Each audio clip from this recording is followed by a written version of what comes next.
Internally get anxious.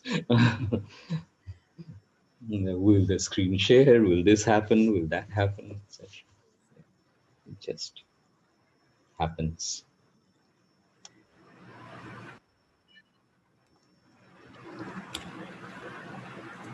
So would you like to wait a couple of minutes as people join? Yeah, no problem. I'm in no hurry. Okay. Okay. It's 3:30, so maybe I will start. Welcome back to everyone. And I know we've had a bit of a break because a couple of our speakers have had personal emergencies and have not been able to make it for the past 2 weeks. And I must say how grateful I am to Dr. Anoop for accepting this invitation despite some constraints that he had. Thank you so much, sir, for agreeing to give this talk and sharing your knowledge with us. So let me briefly introduce Dr. Anoop to all of you. Sir has an extremely impressive and very interesting background. So Dr. Anoop Kumar Dhar is a professor of philosophy at the Ambedkar University, Delhi. He's also the director of the Center for Development Practice. Uh, he was a medical profession, an allopathic physician, and then he had completed his studies and then chosen a different track. He was also a left political activist. Post-structuralist critiques of mental health took him to psychoanalysis, and post-colonial critiques of the left took him to a rethinking of Marxism. He has, to his credit, 9 books and monographs, and has published more than 70 papers in such prestigious journals as the Cambridge Journal of Economics, etc. Some books that he has co-authored include The Indian Economy in Transition, Globalization, Capitalism and Development, published by the Cambridge University, and World of the Third and Global Capitalism Between Marx and Freud by Macmillan Publishers, and it's forthcoming as of now. He is currently working on an annotated edition of the English writings of Dhirendra Shekhar Bose titled Aboriginal Psychoanalysis, and a co-authored book in Bengali, which translates as The Past and the Future of the Political. He is a member of the editorial board of Rethinking Marxism and is section editor of Remarks. He is the editor of the Journal of Practical Philosophy and also of CUSP, a journal of studies in culture, subjectivity, and psyche.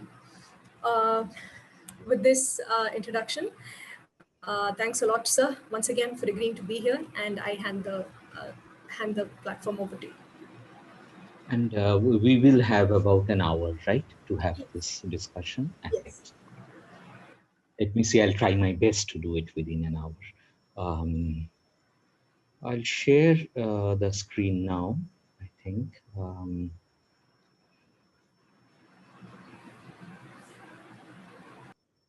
Yes. Okay. We have the screen. Okay, I have to make it full screen. Just a second. Yes. It's there. It's full screen now, right? I can also see some of you at least. Yeah. The discussion today is titled "The Couch and the Method," and that came from your side. The title did not come from my side. I have only added the subtitle from mirror to canvas, from kind of a mirror of being to the canvas of being. Now, what do I mean by that? How do we go about thinking through this question, and what does it do to philosophy, to the question of self, and to the question of consciousness? So that would be where I would want to reach actually in this 1 hour, that what would this do to philosophy and notions or ideas of the self, and the conceptualization of consciousness. What would it do? So I start with how the title has been framed, the couch and the method and the couch. And this is famously the consulting room of Sigmund Freud. And if you can see my cursor, this is the couch. This is the couch. And the analyst Sigmund Freud seems to sit at the head end of the couch and behind the patient, kind of I will call the patient analyzant today, not patient. We have patients in medicine, but not in psychoanalysis. And if the analyzant is here, the analyst is seated somewhere here. So they're not sitting kind of face to face, and most of our interactions from teaching to the political are largely face to face. We face each other, we speak to each other facing each other. Even the doctor-patient relationship is face to face. We see each other. Here, first, the room is dimly lit, and that is important actually. Why is it dimly lit? Why is it not lit up like an operation theater? Is it less oculocentric? That's a question we'll have to think. Is seeing the minor part, or there is an interesting footnote to this. Is it a different kind of seeing? It is not the kind of seeing that we are accustomed to in medicine, and where seeing is very, very important. Say, for example, an X-ray, an ophthalmoscope, a laryngoscope. It's a scopic regime, if I may put it that way, where seeing is fundamental. What is the role of seeing over here? Or is it a different kind of seeing? And that could be thought through over here, actually. And including the important question, who sees? In the doctor-patient relationship, it's the doctor who tends to see, maybe see more than the patient, see into the patient's organs, etc. At a time when we are doing lung CTs, the doctor is seeing into the patient's lungs. But here, who sees? Is it the doctor who sees, or is it the analyzant who sees? And one very important point over here is that Sigmund Freud himself was a doctor. And here is a doctor who gives birth to a different and a new methodology called psychoanalysis. And in that sense, what is Sigmund Freud's movement from medicine to psychoanalysis? That's important. Okay.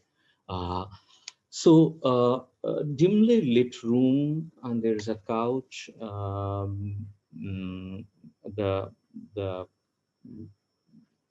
process is a conversation, and some things are happening in this setting.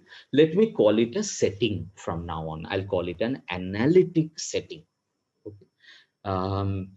And why has this setting been thought is the important question over here. That why Sigmund Freud, who had a patient's table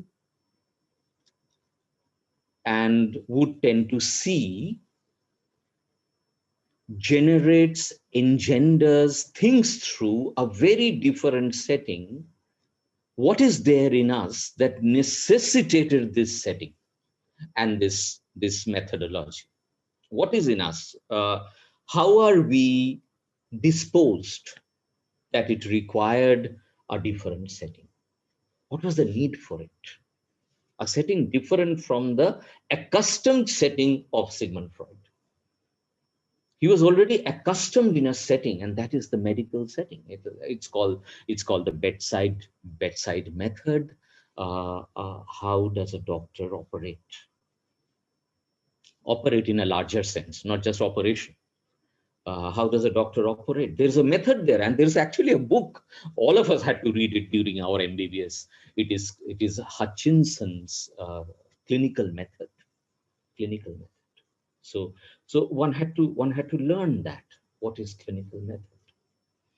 And Sigmund Freud is trained in this method. Which method does he birth as he moves to psychoanalysis? Or what gets birthed? He doesn't do it, with a conscious intention. Something gets birthed in the process. Which method, what method gets birthed, and why did it get birthed? And what that birthing does to philosophy is the larger question. The question that I ask over here today is, what is there in the human subject? What is uncanny about the human subject that it required a setting different from that of medicine, birthed in the hands of a doctor?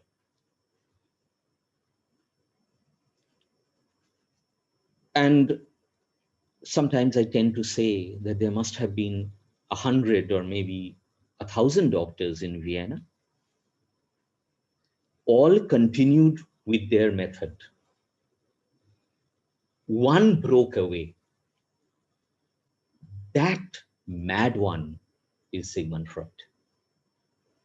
So in that sense, what is it that made him break away from the established medical method?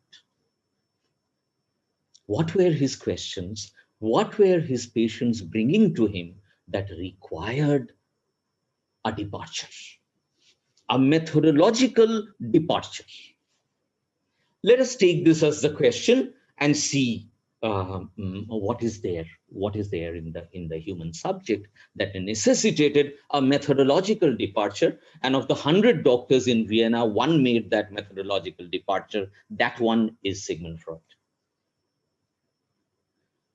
Given this, let's come to the next slide. And I will spend a little time discussing the human subject. Who is this human subject? Who are we? What was so different or special about us that necessitated Sigmund Freud's methodological departure? Otherwise, he would have been forgotten by now as Dr. Freud, one of the 100 doctors. In that sense, the first problematic that I present to you, and it will come a little later in the slides, but it's okay, it's important to mark it because we have begun in this manner. And this is actually Freud's aphasia book. When a patient had aphasia, we could locate a lesion in the brain.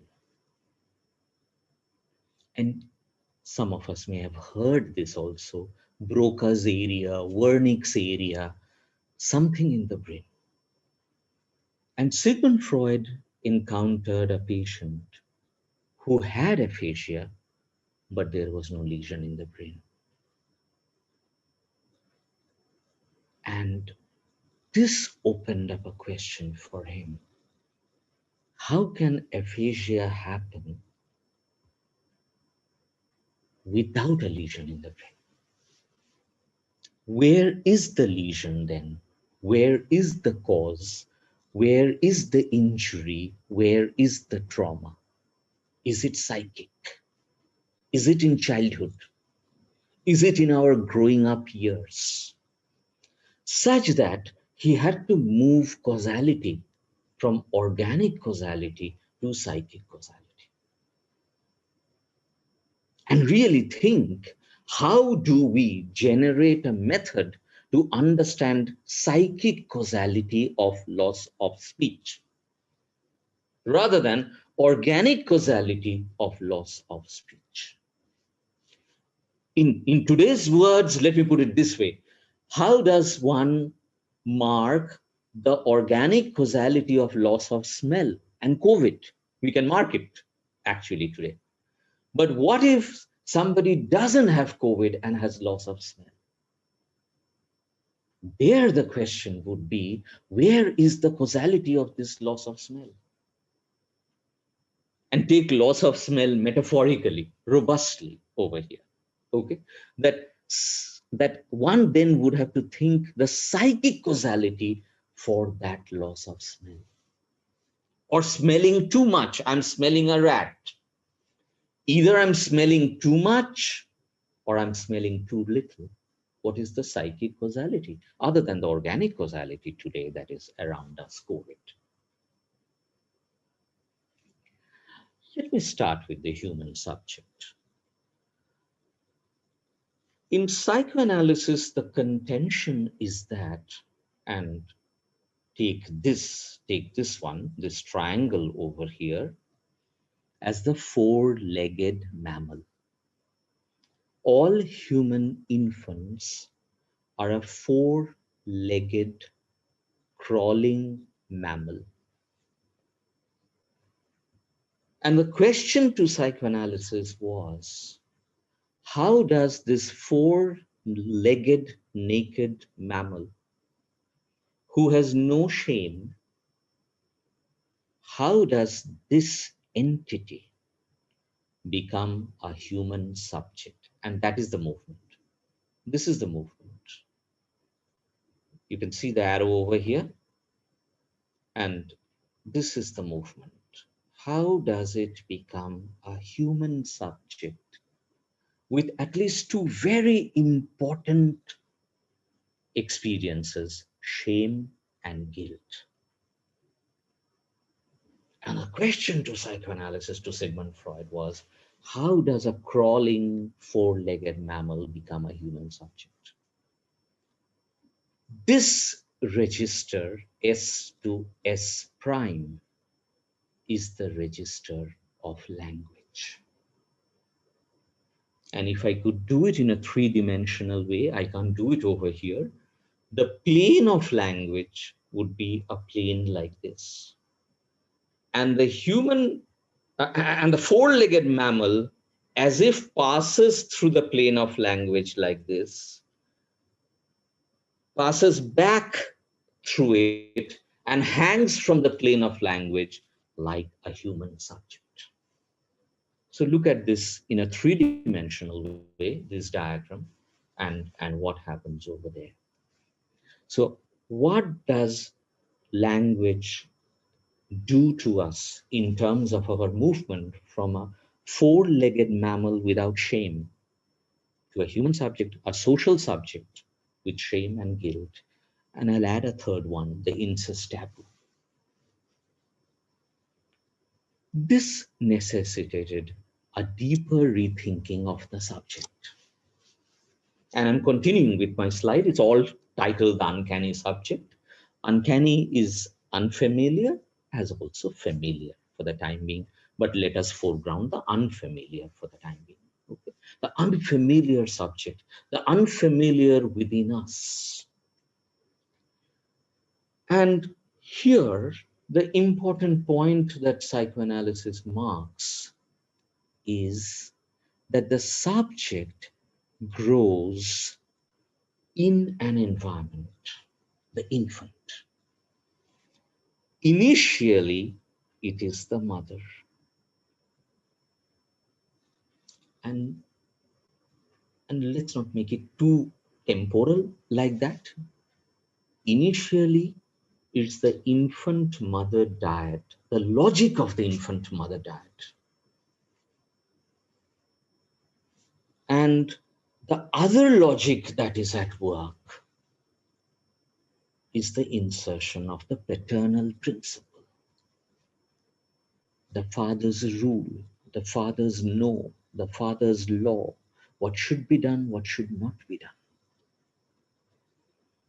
And the infant, initially, who has no shame and who would actually not have the distinction of space, would be trained into marking distinctions. This is where I sleep. This is where I pee. So there would be actually trainings in the infant's life that would not necessarily expand the infant's freedom, but constrict the infant's freedom.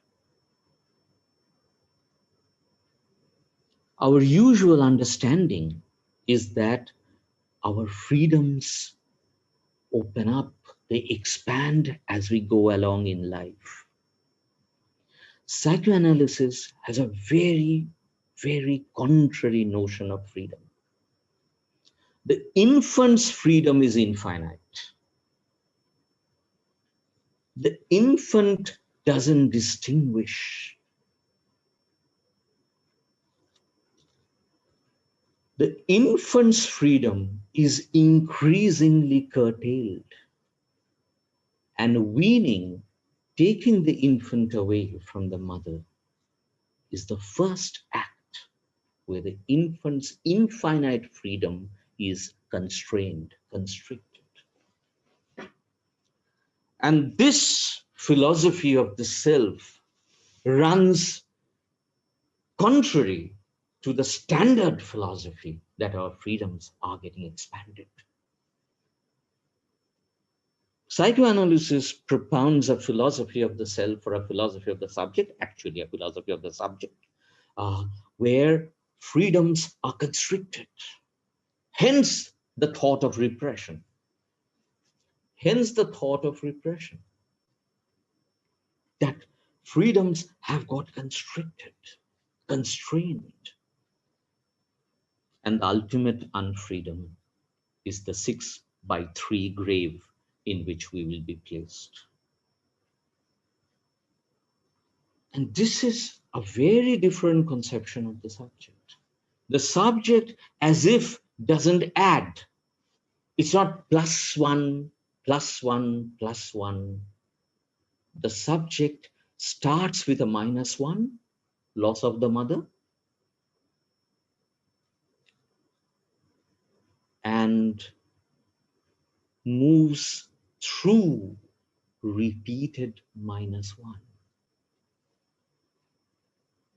The ultimate -1 is the grave. So the subject, the human subject, the movement from the four-legged mammal to the human subject is a movement to a logical -1. Is the movement to a logical negative.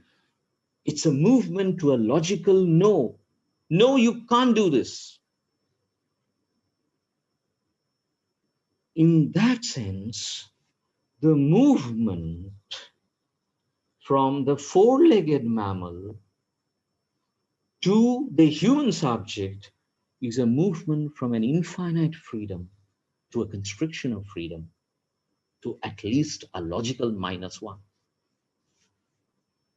And if that is the case, that is the subject that comes to the clinic or the analytic setting. And one has to think a method to deal with this originary lack or loss. And in that sense, Sigmund Freud started with the triangle: the infant, the mother, the father, or significant others who bring us up, okay, who rear us, who make us who we are, who even touch our bodies. It's the caregivers who touch us for the first time. And this process produces significant effects on us in terms of even producing the morphology of our bodies. As if there are originary impressions, as if there are originary marks. This is a different marks, M-A-R-K-S.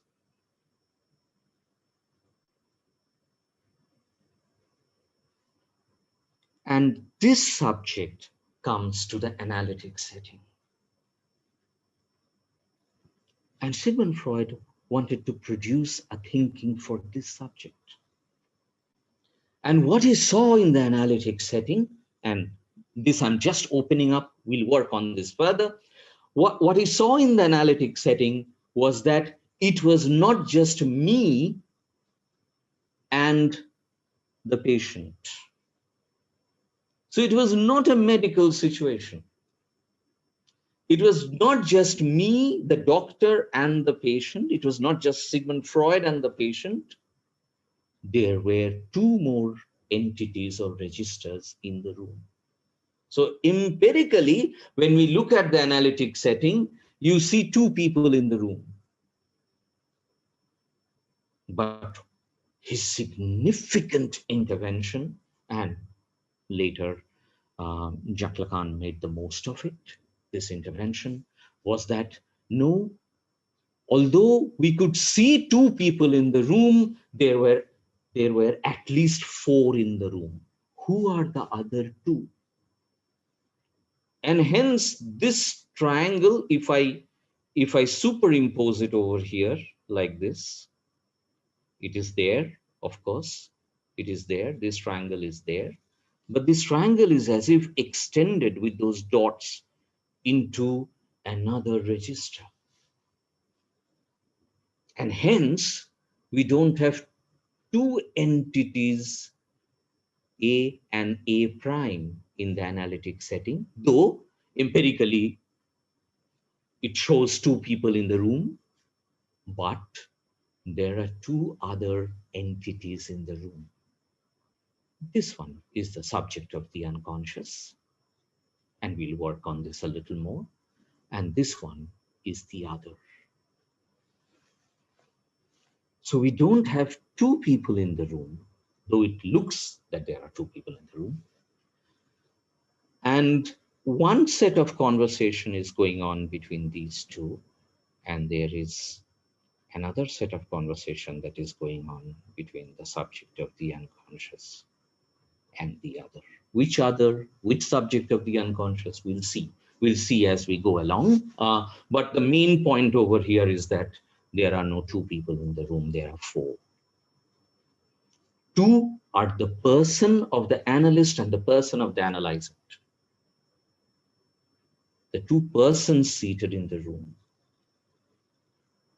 And if you extrapolate, this is true not just of the analytic setting, this is true of all relationships. This is true of all human interaction. It looks like there are two persons seated in where? Coffee day. But actually there are four. There is the subject of the unconscious and the other at work, as if secretly.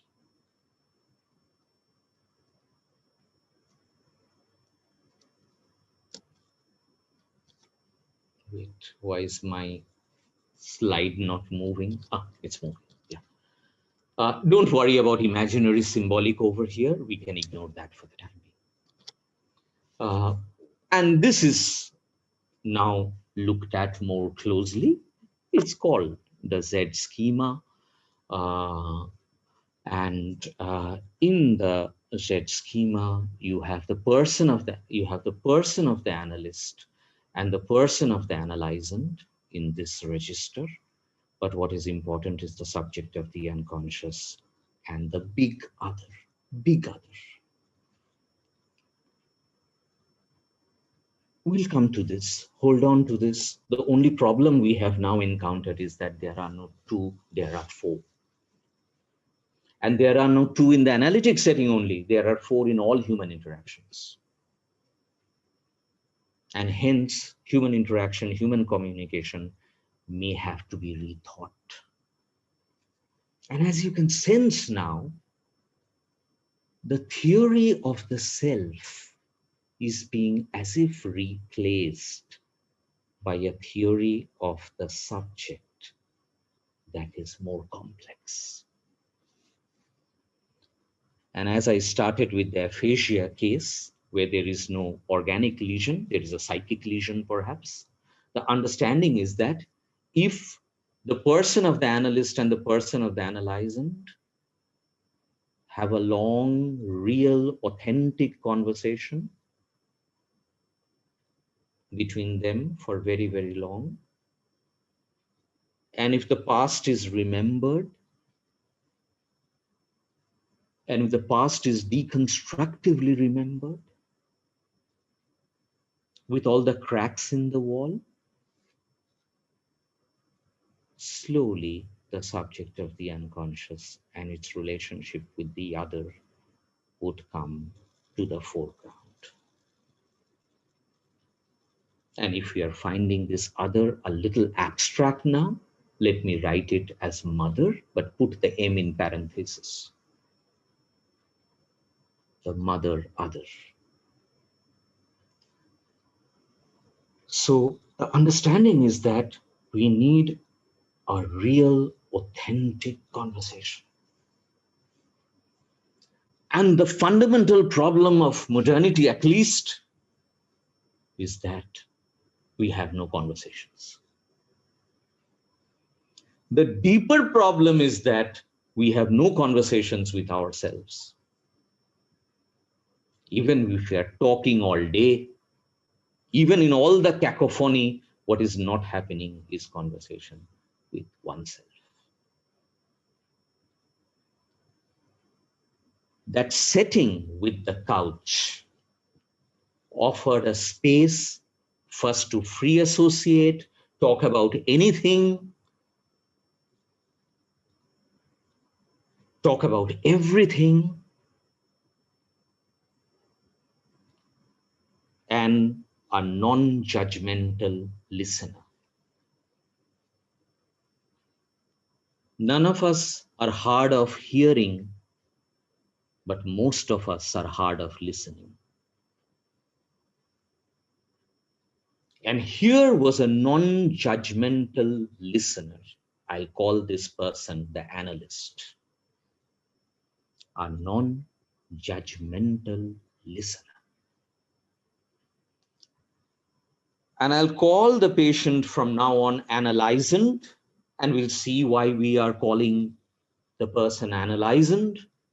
The analysand lying on the couch is not addressing the analyst, though most analysands tend to address the analyst at the beginning, because our general tendency is always to talk to others and not talk to oneself.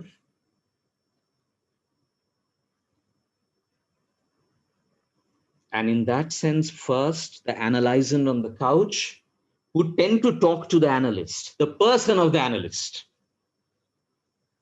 But slowly, the person on the couch will perhaps begin to talk to oneself. So there is no need to sit face to face. There is no need to see each other. We are moving from the ocular to the oral, hearing, listening. And by speaking, the person of the analysand is actually listening to herself as well. We are hearing our own voice. And here is a space that is created within modernity, Enlightenment modernity, for us to hear ourselves. One may call it our inner voice. And hence I have subtitled it The Mirror of Being. Our usual conversations are all to blame others. What is it to talk to oneself? Our usual propensities are to go around with a torchlight or a searchlight. What is it to have a mirror in front of oneself in which I see myself? And this is that different seeing. It's not the medical seeing of an ophthalmoscope. It is a very different ophthalmoscope. What is it to have a mirror in front of oneself, a mirror of being, if I may put it that way, in which one sees oneself, perhaps for the first time, in a prolonged, sustained, protracted way, for maybe 2 years at a stretch, I'm looking at myself. And that looking at oneself is producing reflection in me. I'm thinking about myself. And that thinking could produce a need to transform myself. That self-knowledge could take me to self-transformation. In that sense, it is a movement from the mirror of being to the canvas of being. A canvas around which I repaint, redraw myself and my relationships with the other.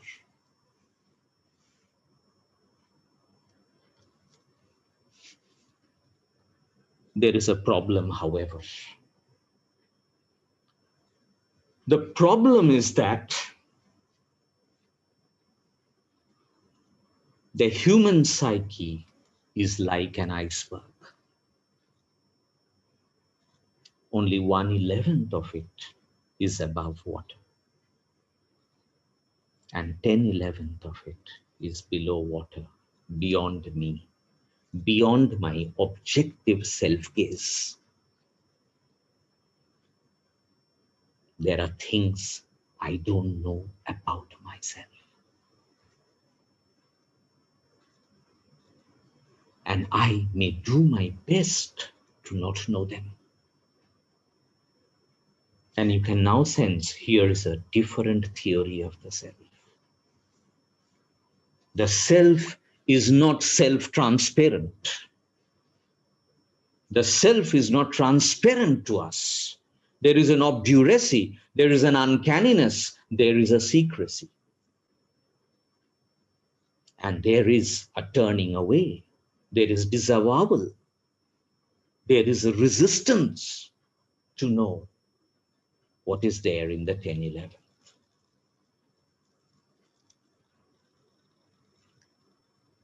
Sorry. I was here? Yeah. There is another problem, and I don't have the time today. I think I have 25 more minutes, right? It's 4:10. Right?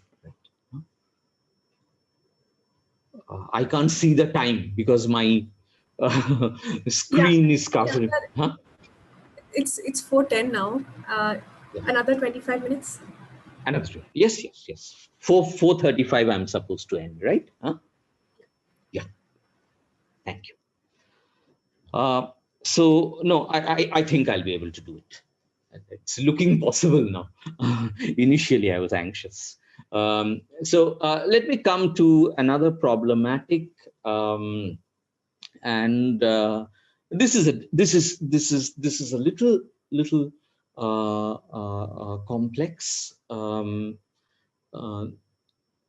What has been done over here is that I will put the diagram in place. Here is a flower vase that has been pasted or something like that upside down. And here are flowers. And we well know already, if we look at it in a plane mirror, what we are going to see. What Lacan did, building on Daniel Lagacé, is that another mirror, which is curved, was added here. So you have a plane mirror here, and you have a curved mirror here. And now this is the eye, and take the eye robustly. It's EYE and I. And the eye over here sees an image very different from what is in reality. Here, the flower has been uncannily, as if inserted inside the vase. Let's not get in the optics of it today.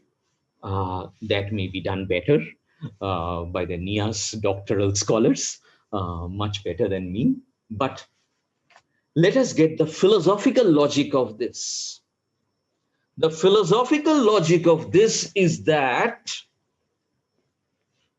what appears to us in reality could present to us in our fantasy, in our inner eye, very, very differently. At times in the form of an illusion, at times in the form of a delusion. And it is not just true of schizophrenics, it is true of all of us. All of us, hence, live beyond the reality principle. All of us live beyond the reality principle, beyond the world as it is. We create worlds.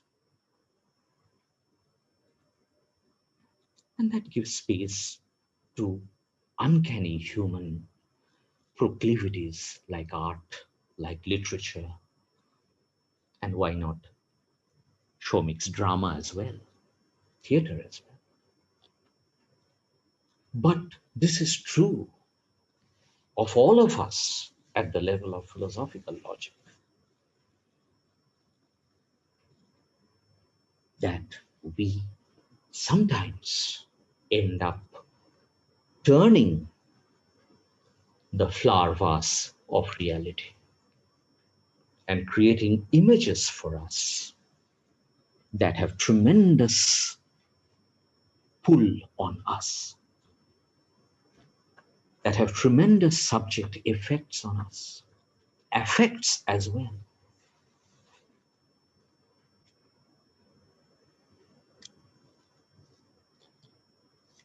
Wait, again it is not. So just a quick going through. I've come to the first slide. You can see the couch, right? So now the question for us is the couch prior? The couch gave us insights, uncanny insights into the human subject? Or the human subject is such that it required the couch? It required a setting. It's very difficult to say. It's a typical chicken and egg problem in philosophy.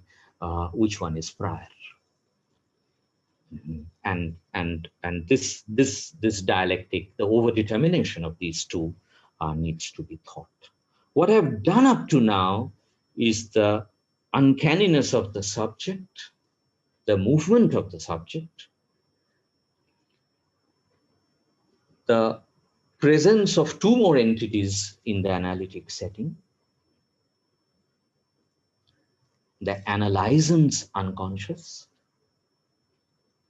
and the analyst as an abstract, depersonalized other, as if taking the place of the analysand's other. We'll come to this. We'll have to think a little bit about transference, but we'll come to this. And it's well possible, and this is what happened in the Ratman case, Sigmund Freud suddenly found that there were some unfamiliar responses from one of his patients he later called the rat man.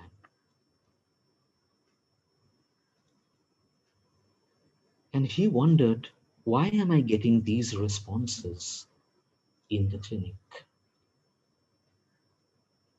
And as he reflected on these responses, he found that these responses were not for Dr. Freud. These responses of anxiety, fear, restlessness, these responses in the rat man were not responses for Dr. Freud, the person of Dr. Freud. They're as if has been, simply put, I'm putting it a little simply, as if has been a transfer of the emotions.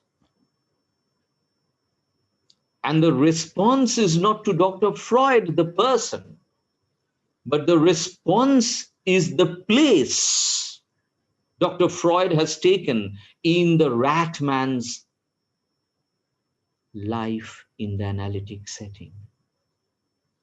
The rat man's unconscious, and we are now getting the subject of the unconscious.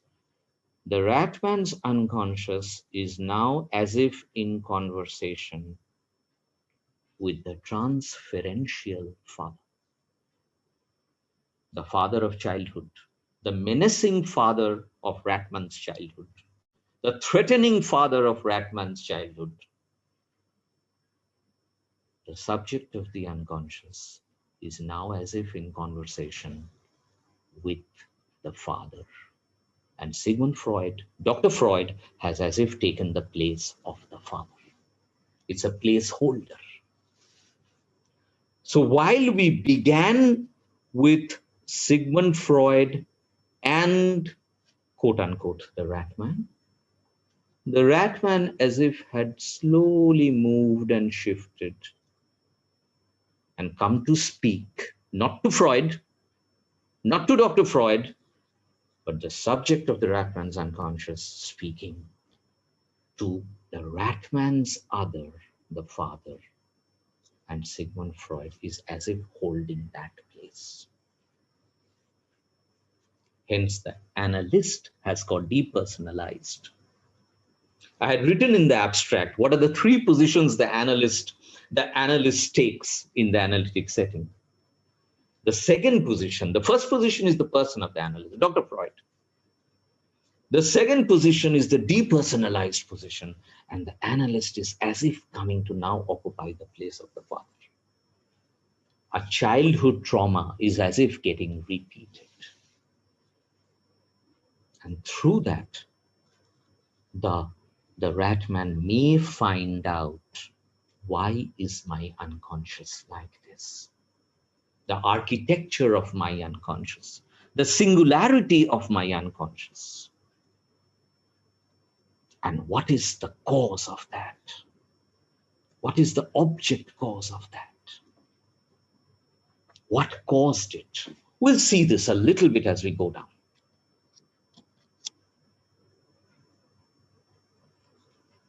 The next one we have already done. Now this is clearer actually, because the S position we now get, and the A position, the big A, we now get.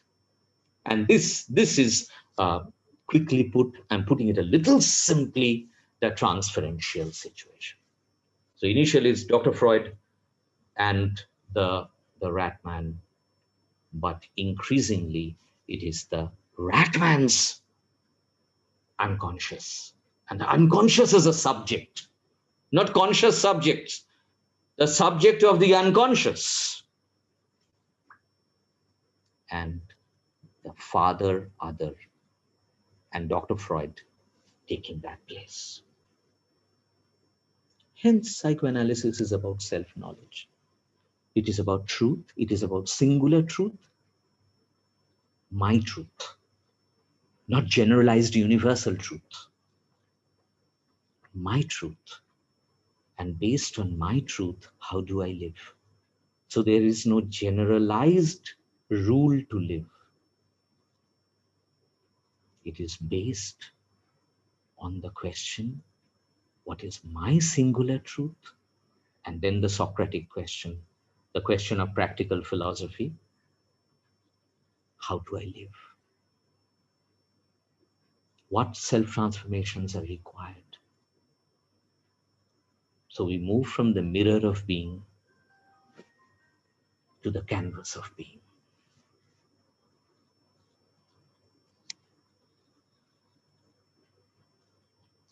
You have done the unconscious. Hence, there is an unknowability thesis over here. There is also a thesis of the self over here that says the self is running away from itself. Let me just put it this way.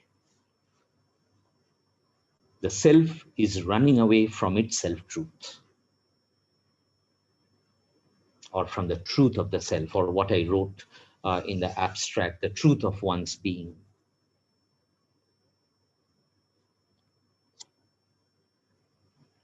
The role of illusion,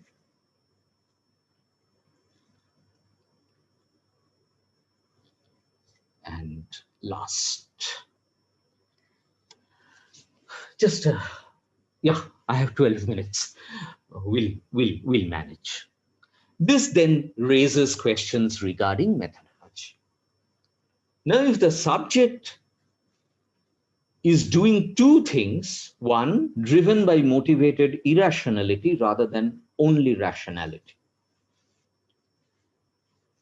driven by the 10/11th underwater, unknown to itself, the unconscious. And three, if the subject doesn't want to get better, and there's a fundamental difference with medicine. In medicine, the subject comes wanting to get better. Here, the subject comes wanting to run away from the truth.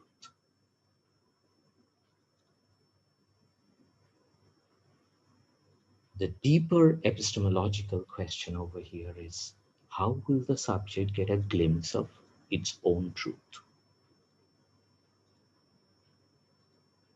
The idea that Sigmund Freud proposed was that dreams, and I'm only foregrounding dreams today, dreams, and that's the Dream Book interpretation of dreams, 1900.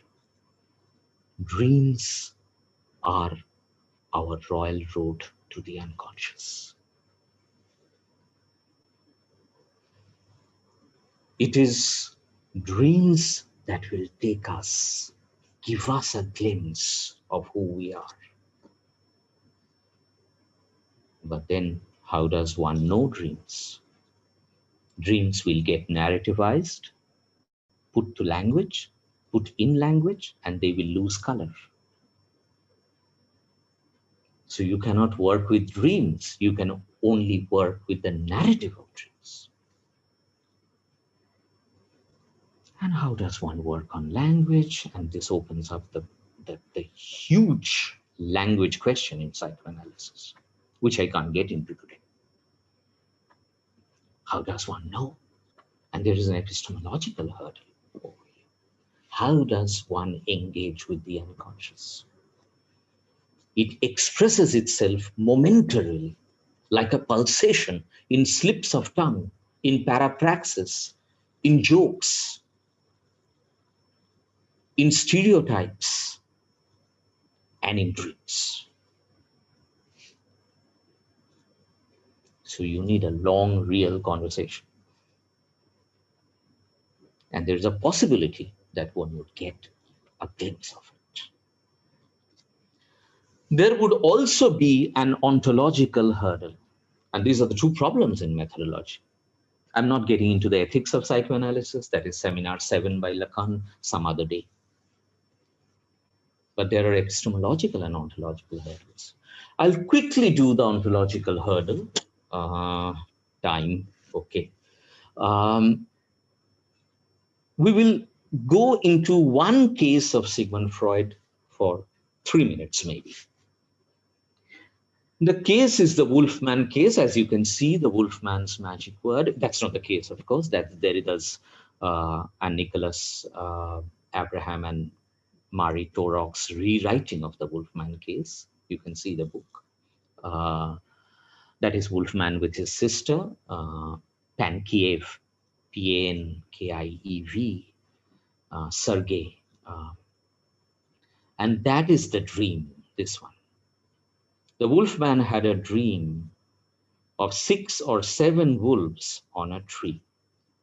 And the Wolfman was very, very, very young, infant, no, beyond infancy, actually, a child, and has this dream of 6 or 7 wolves and is scared. And the wet nurse consoles him, takes care of him. His mother is quite unwell and cannot really look after him too much. The Wolfman reportedly comes to Sigmund Freud with the dream in one of the sessions. This was not his presenting complaint, but this came down the line. And as you can now already see, Dr. Freud is not Dr. Freud. Dr. Freud is the father for the rat man, as you have already seen, with respect to the subject of the unconscious. Sigmund Freud took off in the right direction. The wolf is not a wolf. The wolf is a representation. And this has been critiqued by Deleuze and Guattari in Anti-Oedipus, but I cannot get into that today. The wolf is not the wolf. The wolf is a representation. And Sigmund Freud thought the wolf is a father representative, the menacing, threatening father representative. He was perhaps wrong. And there's no problem in being wrong. Only those who think can be wrong. Those who follow cannot be wrong.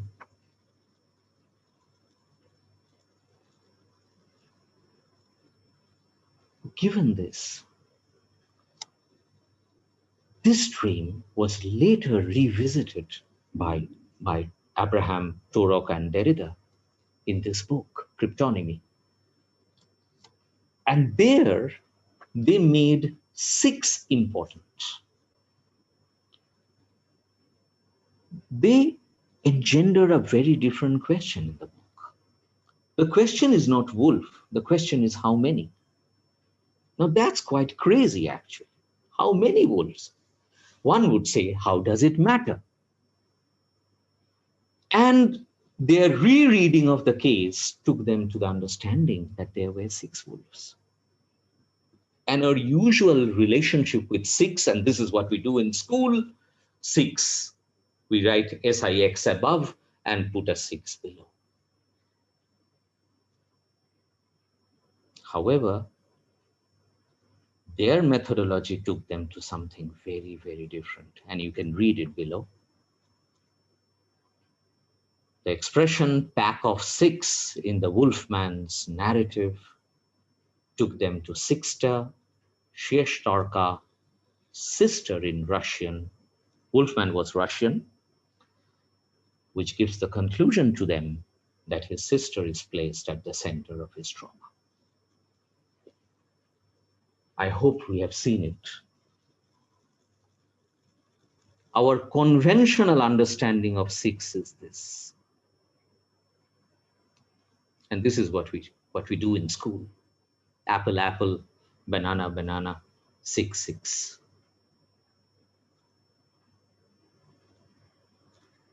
But just like apple can become apple of my eye, 6 in the Wolfman's dream could refer to sister. And this work needs to be done in the analytic setting.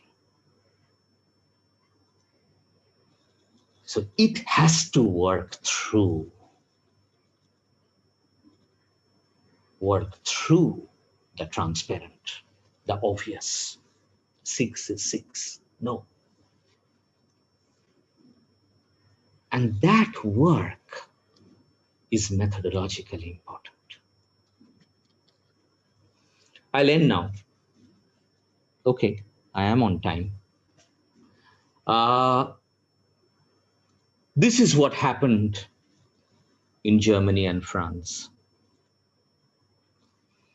We also tried to think that psychoanalytic methodology very, very closely in our world from the 1920s. And I will not have the time to get into it, but let us at least end with this footnote that this methodology and the philosophy of the subject or self, if you want to call it self, I wouldn't. The methodology and the philosophy, let me put it this way: the logic of the method and the philosophy of the self was not just thought in Germany and France. It was thought in very interesting ways in our part of the world. And I'm just offering a glimpse of it. It was not thought only in Calcutta, please. Let us not make that mistake. It was thought in Lahore, it was thought in Karachi, it was thought in Bombay. And this is the place where some of it was taught. The Psychoanalytic Clinic by Girindra Shekhar Bose, whose writings, Pushya, I'm collating, okay? His English writings, I'm collating. And this is actually his residence in Calcutta. And I myself took these photographs. And this is where the psychoanalytic processes were rethought. This is the clinic, actually, where you can see that figure. And this is Girindra Shekhar Bose, again a doctor, passed medicine in 1910, did psychology in 1917, practiced psychiatry and psychoanalysis, wrote his doctoral thesis called The Concept of Repression. Please mark it, The Concept of Repression. Okay. And he was questioning the concept. He wrote his own dream of books, Swapna, as you can see, 1928. Lal Kalu is a literary novel. It's written in the model of the Mahabharata. It's a battle between red ants and black ants. He wrote a commentary on the Puranas, a 600-page Bhagavad Gita's rewriting, and the Yoga Sutra by Patanjali, and some more works. But the most important work, perhaps, but maybe who am I to say most important, is a new theory of mental life. He offered to Sigmund Freud, and he was in conversation with Sigmund Freud. They had a long exchange of letters between 1920 and 1930. And he offered to Sigmund Freud and to the world a new theory of mental life, not the theory Freud had proposed. So it's not that this methodology was taught only there, it was taught in different parts of the world as well. The last slide. What does this do to the relationship between philosophy and psychoanalysis? Does it make us rethink the self as also menaced by the subject of the unconscious? Does it make us rethink our relationship with reason as also madness? I haven't called madness unreason. I have called madness madness. And what is philosophy's relationship with madness? Did we hand over madness to the psychological sciences? How does philosophy host madness? Where is the madness of philosophy? How will we host the subject of the unconscious or the philosophy of the unconscious? And this opens up a host of questions for us. that pertains to the relationship between philosophy and psychoanalysis. One way is to do philosophy as it is and have madness and the unconscious in the psychological clinic or the psychiatric clinic. The other is to rethink philosophy in terms of the unconscious and in terms of its lost relationship with madness. And psychoanalysis, or the psychoanalytic method, the couch and the method, or the method and the couch, and the movement of the subject from the mirror of being to the canvas of being is an invitation, perhaps, to philosophy to set up an engagement. Thank you.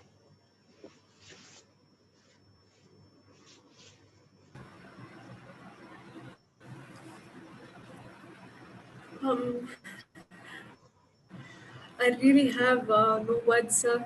Thank you so much for this talk. It was deeply introspective for me in the sense, I mean, I don't know whether it was you, your words, the slides.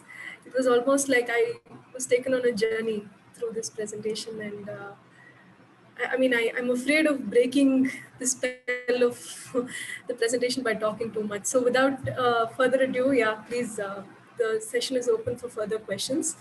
And please raise your hands. I mean, I'm sure you're all familiar with where the raise hand function is, and I'll unmute you. Yeah, Kanchan has a question. Please go ahead. Thank you, sir, for this wonderful talk. First, I would just like you to not just clarify as such, but to understand what self-transformation is, so that we can understand better how, like you said, self-knowledge can lead to self-transformation. Because that we can see there is a, I mean, maybe Ramana Maharshi's Who Am I? Then where these methods come from, where they are from spirituality, or where they are in psychoanalysis or their literature, that if we don't fragment it and understand, try to understand the whole, then how do we perceive it? The important question, actually. I did not touch upon it. Would we take more questions or do them one by one? So maybe I don't see any other hands up. There are some questions in the chat box. After you answer this, I can go to those, sir. Or would you prefer to have more questions asked? Usually that's how we do. Let us reflect on this, see. Not that I have answers. First though, one important point you are opening up is that self-transformation is not the prerogative, that it's not the sole property of psychoanalysis. Philosophy has had a history, and which I'm calling practical philosophy nowadays. Okay, has had a long history of opening up the question, how does one live? So the question is not what the world is, but also who am I and how do I live? And this is that old Socratic question, actually. And in Greek life worlds, it took the form what Foucault called scare of the self. That this was a question that philosophy was not to know the world. Philosophy was an exercise, and I tend to give this as an example. Say somebody who does kasrat, a gymnast, a dancer. These are exercises, and these exercises transform us. These exercises make us. We become through these exercises. Philosophy as a process of becoming rather than a process of knowing, merely knowing. And Foucault has a beautiful line in Hermeneutics of the Subject. He says that this preoccupation of Greek philosophy, and he looked at the Greek, but now number of others have shown that this was also a preoccupation in Indian philosophy. Okay, and what opens up over here is that old Socratic question, and it's not merely Socratic, please, that is very important. The same question was asked elsewhere as well, maybe asked more strongly, more profoundly, more persuasively elsewhere, not just in Greek. And this question, Foucault says in Hermeneutics of the Subject, we don't have the time to share that quote. He says that this was revived. This was revived in modernity in psychoanalysis. This old Socratic question of rethinking how does one live, and hence the self-transformation as an exercise, just like we do physical exercise. A gymnast does it. So it is there in philosophy as well. It is there in spirituality as well. Which spirituality is again a question. Okay, spirituality that is adjacent to religion, or spirituality that is adjacent to philosophy. Over the years, I have developed my doubts regarding which spirituality. Okay, so we have one kind of spirituality and self-transformation which is more systematized. Let me put it this way. Which is more adjacent to religion, closer to religion, and there is perhaps a spirituality, not perhaps, one can show it also, that is adjacent to philosophy. Philosophy's Socratic preoccupation, old philosophy, not new philosophy, old philosophy, medieval philosophy, where the question is one of self-transformation. Now, concretely, one line, just the last line. In the psychoanalytic setting and in that process, one may, through self-knowledge, come to a realization that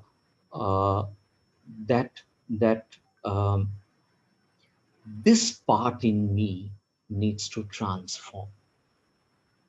For example, I'm giving you the simplest one. My extreme hate for the mother requires a little mitigation because there are deconstructive cracks in my narrative, in the seamlessness of my narrative, in the seamlessness of my division. And if such divisions are problematized, binaries hyphenated, then we begin to see the world very differently.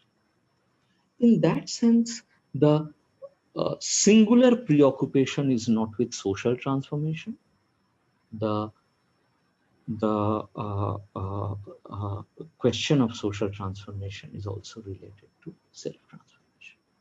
So, Kanchan, I don't know whether I have answered your question, but I have merely reflected on it, and spirituality remains an important path for me over here. I'm a student of spirituality only, so I'm trying to understand it and have come to it late. As a Marxist, in my student days, my arrival was rather delayed to spirituality, which is my limitation, perhaps.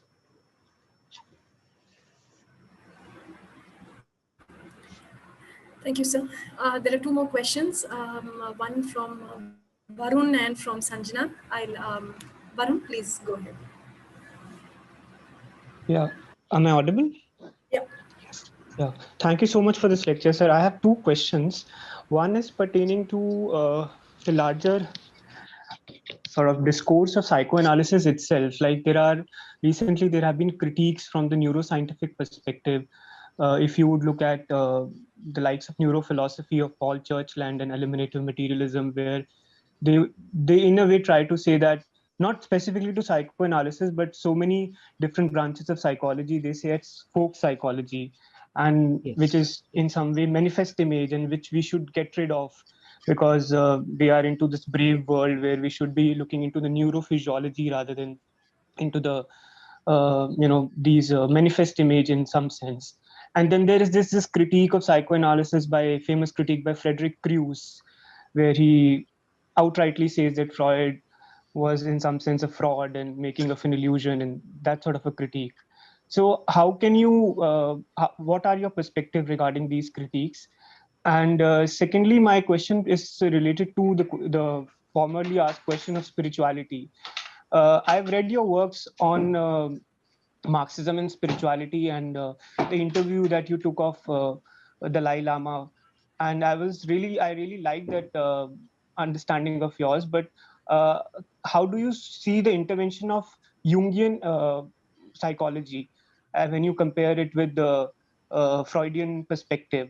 Do you think Jungian psychology has more insights as compared to Freudian perspective when it comes to the question of spirituality? So yeah, these are my two questions. Thank you. Very important questions, actually. See, first though, for a critique of Freud, you just have to go to Wittgenstein.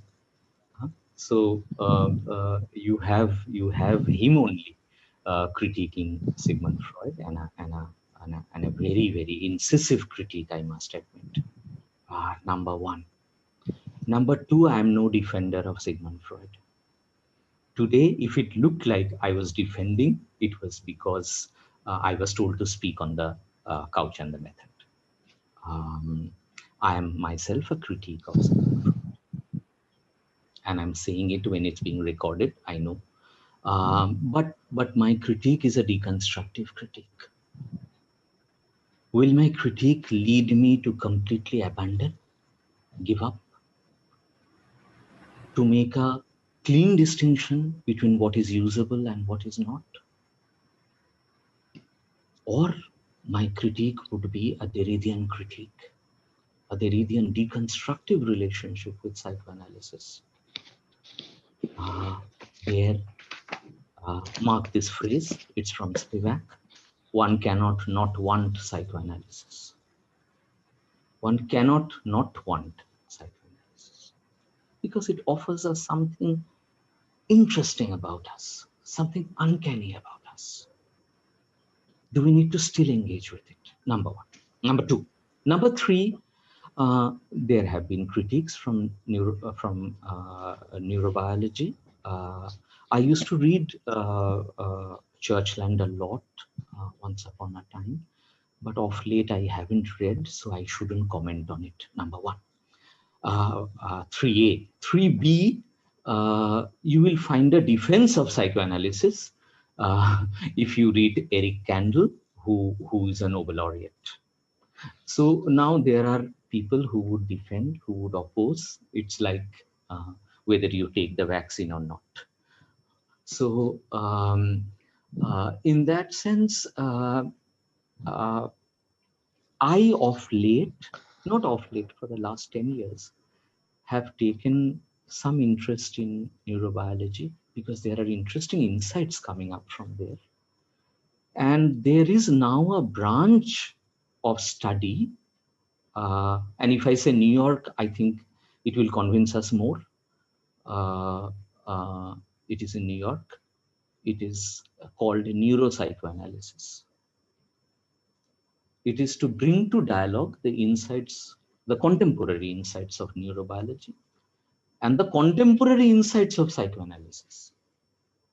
We are not in any way stuck in classical Freudian psychoanalysis. Not to give it up, please. Okay, just like we need to read Marx, we need to read Freud, the two dissenting children of Western modernity.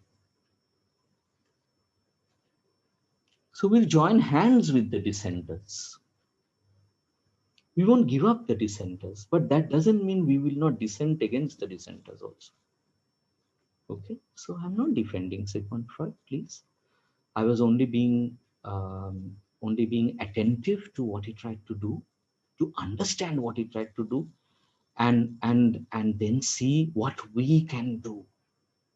My interest is not in the Germans and the French. My interest is what we can do. What we can do with these insights, and that is why I ended with those 3 slides on Girindra Shekhar Bose. He was not applying psychoanalysis on Indian analysants. Sorry, I forgot one thing. Analysant. Why analysant, not patient? Analysant, that A-N-D at the end is I-N-G in French. So the analysant is analysing. The patient doesn't get better on her own. The doctor cures the patient. The analysant cures herself. If there is any cure in psychoanalysis, maybe let's call it healing. Keep it spiritual, call it healing. So in that sense, C. Varun, there is a branch now called neuropsychoanalysis, and SOMS and SOMS, SOLMS. You will get the book also if you Google SOLMS, SOMS and SOMS. They have done a lot of work. Others have also done a lot of work. I'm not so much into medicine anymore, so I'm a little backdated over here. And I don't read them also only for all the information I get. I try to see how there can be a dialogue, a conversation. I think all our problems is because dialogues have broken down, and how does one keep that alive is one. Spirituality question, Varun, I forgot the spirituality question. What was the spirituality question? Just give me a clue in one line.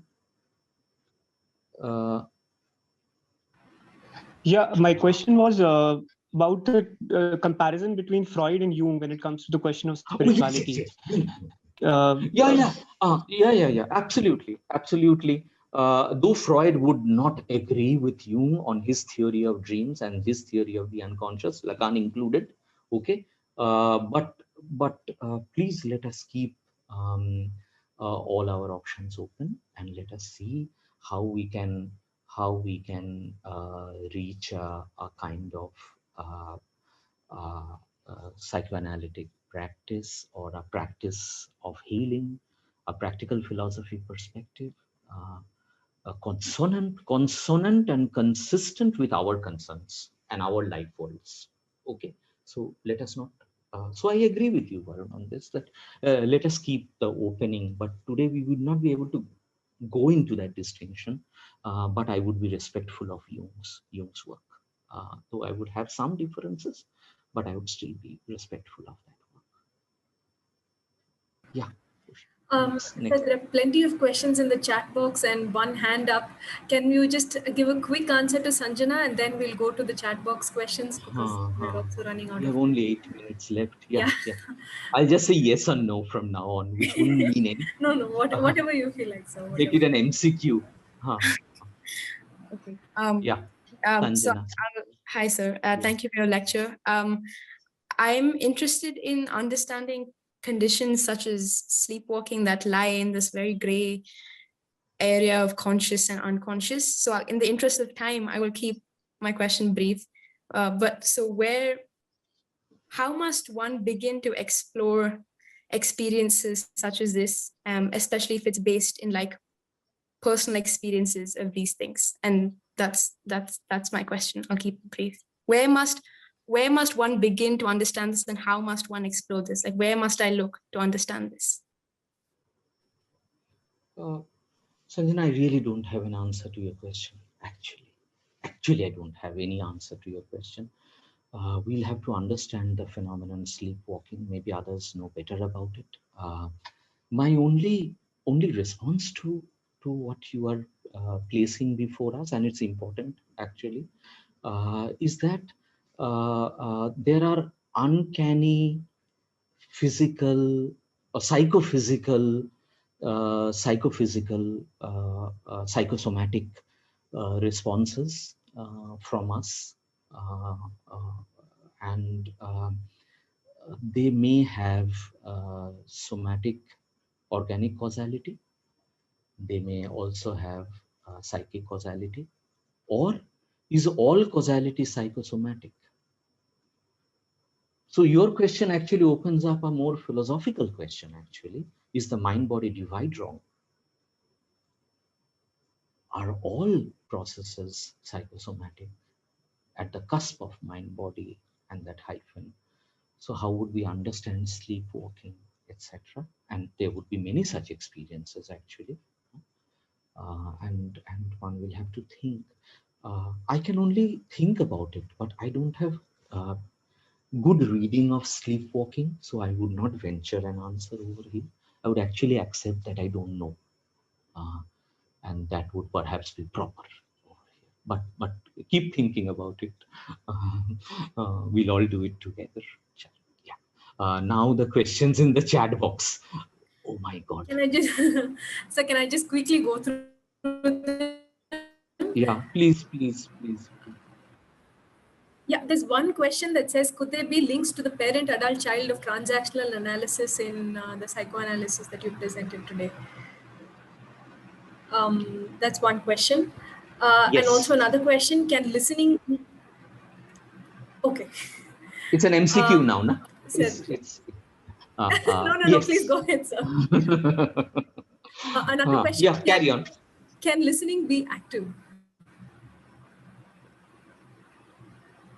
We have to work on listening. I actually try to teach a course with some of my colleagues. The course is titled Listening, Relating, Communicating, where we try to work on our listening. So listening can be worked upon. Okay? We can work on our listening. Yes, we can. We can. Active means work. Active is work. There is no active passive. Active is work. Even non-violence is the biggest work. I think you have got it. Non-violence is more work. So passive is also work. Active is also work. So I can't take the term active simply. Okay. So it's like non-violence is a lot of work. Yeah, carry on. So I'll just go a few more questions. There are different schools of thought in psychoanalysis, like the European, the United States, the UK-based psychoanalysis, etc. Indian psychoanalysis is the one by Girindra Shekhar Bose, who has had a different way of looking at or analyzing this. How do you think these schools of thought, sorry, the question is a fragment. What do you think about these schools of thought? I think, okay. Yeah. I've got the question, like in India, can we say, is it only limited to Sudhir Thakkar's way of analysis, etc.? So, etc. No, please, Gaurav, let us keep openings, okay? Many people have worked. I have actually gathered all the issues of Samiksha, which was the journal of the Indian Psychoanalytic Society, and have scanned them, put them up on the web as much as possible. And except the first volume, which I couldn't find, and you will see there are a lot of writings. Many people, many analysts are writing. It's not only Professor Kakkar. Professor Kakkar, of course, is a very big inspiration to us. I myself have been trained, inspired, guided by him. But I still would say that there are many contributions. Girindra Shekhar Bose is one, and I hold on to my position over here. We have to do our own. We cannot apply what is going on in the West. They made sense of their experiences and produce their methodologies. It is not to not learn from them, but we will have to constantly think. So one more question from Ashita. Is transference necessary for transformation to take place, or can the subject bring the unconscious to the foreground without the involvement of the other projected onto the analyst? Very, very, very good question. Absolutely, absolutely important. But we would not be able to fully do it today. Ashita, if I'm pronouncing your name right. See, transference will actually give us an insight. Where is the core? So that insight may be necessary and important. Okay. Let me just quickly put it this way. Okay. See, I'm remembering Garam Hawa. When in partition you leave a land, my parents came from East Pakistan to India, and when you leave land, means you are losing the big other. You sometimes carry a small stone, a tulsi plant. So when we lose the other, mother other, take it as a logical step in our lives, we carry a part of the other with us, an objectual other, not the subjectual other, but the objectual other. And that objectual other produces a process, a dialectic, a vortex of desire in us.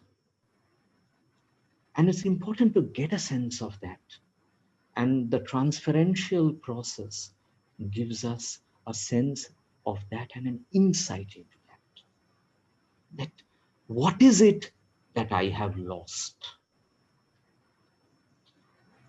And that sometimes becomes important.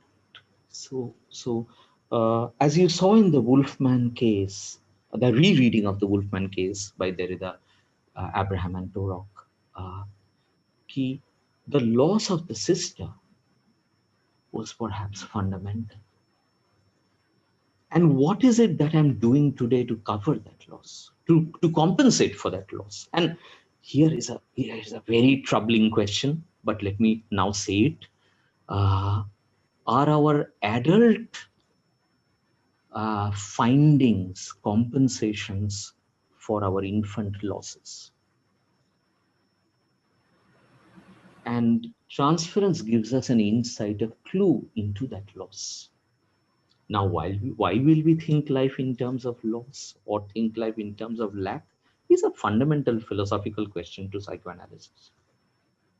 But I'm not questioning that premise today. Virendra Shekhar Bose questioned that very premise, that why are you seeing the subject in terms of lack? Can we have a philosophy of the self that is not premised on a philosophy of lack, on a philosophy of originary or primal lack? And that is a very important question. But given the structure, given the given structure, transference offers us an insight into the subject's unconscious cause of desire. Unconscious cause of desire. We are not looking at desire, we're looking for the cause of desire. Unconscious cause of desire, that object cause of desire. Okay, yeah. So much for now, Ashita. Some other day we'll have a full discussion on transference. Yeah. Sir, I think we're running out of time. So quickly, let me just ask Vishaka Sen for a very brief question or. Ashita, read Thanks a lot, ma'am. Thank you, NIST team, and thank you, sir. I'm a huge fan. I'm working on the idea of self in Sudhir Kakkar's psychoanalytic theory. Wow. I'll tell him. He knows. I met him. Yes, sir. You met him. Okay. So I don't have to tell you. And I thank you. I thank the whole team for bringing this up today. And sir, I just have one question regarding Sudhir Kakkar of the topic, that when it comes to Sudhir Kakkar to choose between Freudian or Ericksonian psychoanalysis, he tends to use it in a very balanced manner. And as it is said that psychoanalysis itself works on uncertainties, and it is not there to give high end conclusions, but to work on these uncanny uncertainties and the gaps.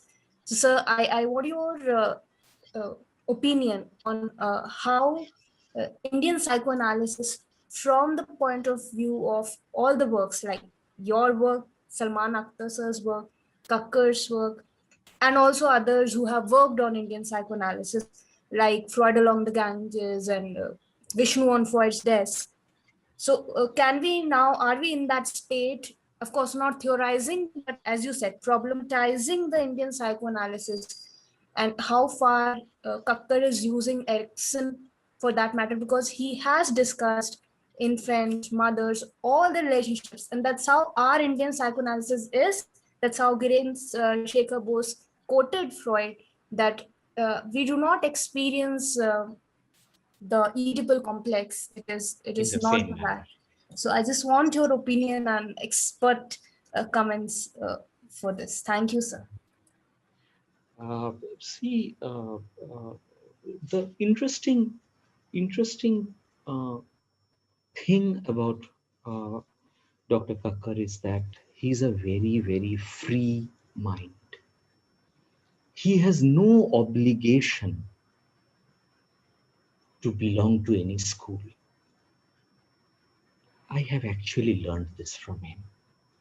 He has no obligation to be Ericksonian. He has no obligation to belong to any camp. He's an absolutely, as much as he can, nobody can be absolutely free, but as much as he can, a free thinker.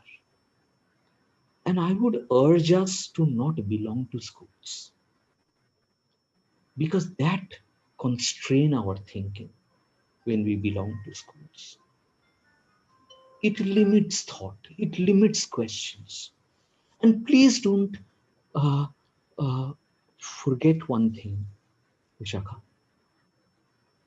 For at least 1,000 years, we taught Ptolemy in all the churches. And everybody wrote it down as the truth. So human beings are capable of making Ptolemaic mistakes for 1,000 years. Hence, it's very risky to become a follower. It's better to keep oneself open for as many possibilities as possible in terms of the canvas of thought and the canvas of praxis and the canvas of possibilities. And Dr. Kakkar, in that sense, is a very free thinker. This is what I've felt over the years as I've interacted with him. I can't say it on record, otherwise, I'll share it once the recording is off. Stay for half a minute. I'll share something once the recording is off. I can't really share this on record, but he's free, and I think Salman Akhtar, Ashish Nandi, okay, and the many unknown, less known analysts who have written in Shamiksha. I don't want to forget them. They're the margins of Indian psychoanalysis, like the margins of philosophy. They have also contributed in very important ways. Many women analysts, actually.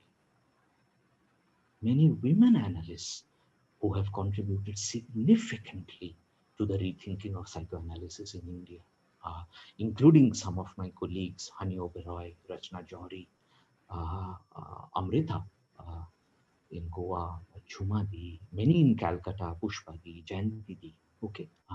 Many of them have contributed significantly to the rethinking of psychoanalysis as free thinkers. So let us end with maybe this need for being free in our thinking.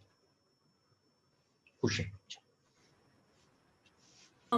Thanks a lot, sir. I see a lot more questions in the chat box. I'm sorry we might not be able to take them today, but please do mail us at the NIAS official mail ID. I think we've shared that with you. Yeah, it's right there. So please do write to us, and we will be happy to forward them to sir, who can respond to them at his convenience. Yeah, you can give my email ID and I can actually write. And yeah, I promise I'll respond. Huh? I promise I'll respond. I may be a little slow, but COVID has made me a little slow. Simply, I work very slowly now. But I will definitely respond. I promise.